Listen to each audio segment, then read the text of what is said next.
Perkenalkan, nama saya Intan Permatasari, NPM D1D0245 dari jurusan Ilmu Administrasi Publik. Assalamualaikum warahmatullahi wabarakatuh. Alhamdulillahirabbil alamin. Selamat pagi semuanya. Salam sejahtera bagi kita semua. Yang terhormat Bapak Rio Kurniawan, SPD MSI, dan teman-teman semua yang saya cintai.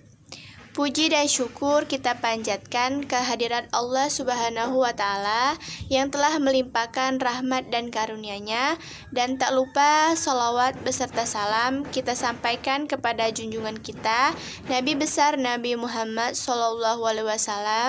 Allahumma sholli ala Sayyidina Muhammad wa ala ali Sayyidina Muhammad, kepada istrinya dan para sahabatnya.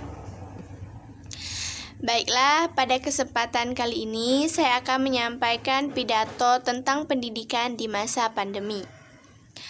Pendidikan sendiri merupakan salah satu cara dari sekian banyak cara yang bisa kita tempuh demi tercapainya Indonesia yang lebih maju dan lebih baik. Pendidikan merupakan salah satu proses yang dimana berjalan sangat panjang. Pendidikan tidak dapat dipaksakan dan dipercepat. Pendidikan harus berjalan alami dan memang membutuhkan waktu yang lama. Pendidikan juga harus dilengkapi dengan pelajaran sopan santun atau karakter dalam masyarakat. Jadi, dengan pendidikan, jangan hanya menjadikan peserta didik itu pintar, namun juga bisa membuat peserta didik itu menjadi sopan santun, taat terhadap agama, hormat terhadap guru, dan mengasihi kedua orang tua. Pendidikan di Indonesia memang harus dirombak. Kita membutuhkan pendidikan karakter. Hadirin yang saya hormati, pada saat ini kita sedang diuji oleh Allah Subhanahu wa Ta'ala dengan sebuah virus yang mana secara aktivitas yang tadinya bisa dilakukan secara langsung menjadi sulit untuk dilakukan. Hampir seluruh dunia terkena dampaknya. Dan juga pada masa pandemi ini kita dituntut lebih untuk menjaga daya tahan tubuh kita agar tidak mudah jatuh sakit dan terkena virus. Berbagai cara sudah dilakukan oleh setiap negara untuk mengatasi pandemi ini. Namun, kita harus tetap bersabar dengan kondisi ini. Selain itu, dampak dari pandemi ini sangatlah berdampak di berbagai sektor, salah satunya yaitu sektor pendidikan, yang awalnya siswa-siswi dapat bertemu dan berinteraksi secara langsung, namun saat ini harus dikurangi dan dihindari. Walaupun demikian, pendidikan masih dapat dilakukan secara daring atau online. Hal ini juga memudahkan untuk setiap pelajar untuk dapat belajar di rumah. Hadirin yang saya hormati, di balik sebuah kelebihan pasti juga ada kelemahan. Begitu pula dengan pendidikan di masa pandemi ini.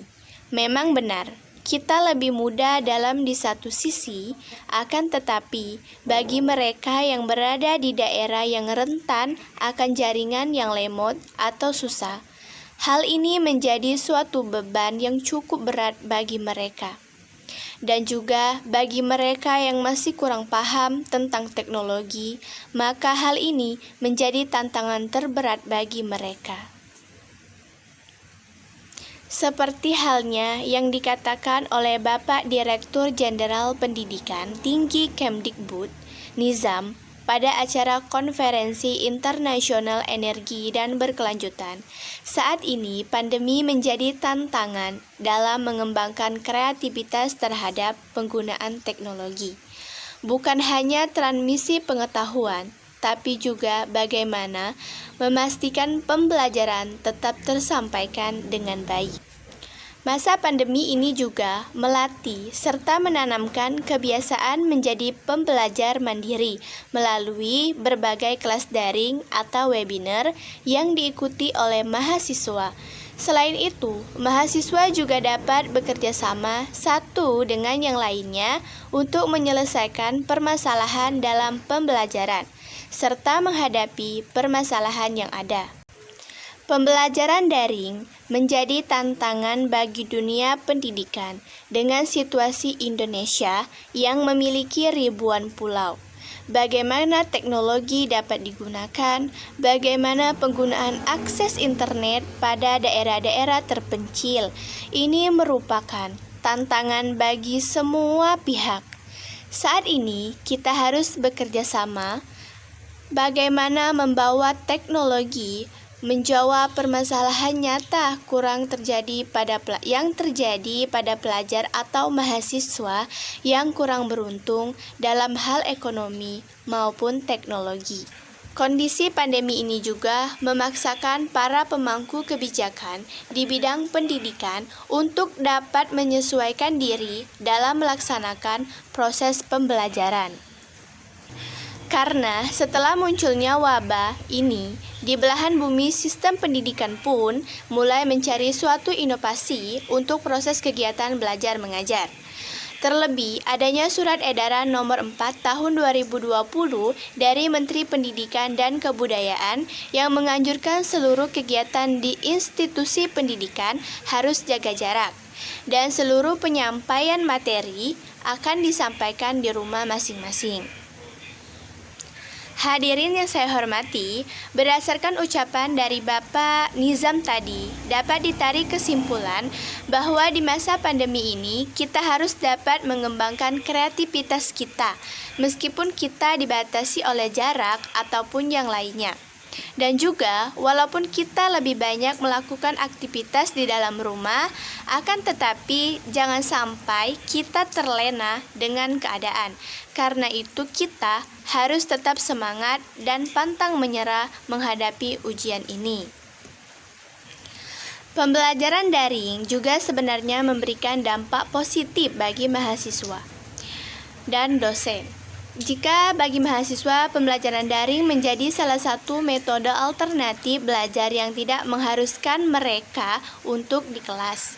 Selain itu, pembelajaran ini akan membentuk jiwa kemandirian belajar dan juga mendorong interaksi antar mahasiswa, terutama untuk mahasiswa yang biasanya tidak aktif berbicara, maka akan dapat lebih leluasa menyampaikan pendapat di via tulisan.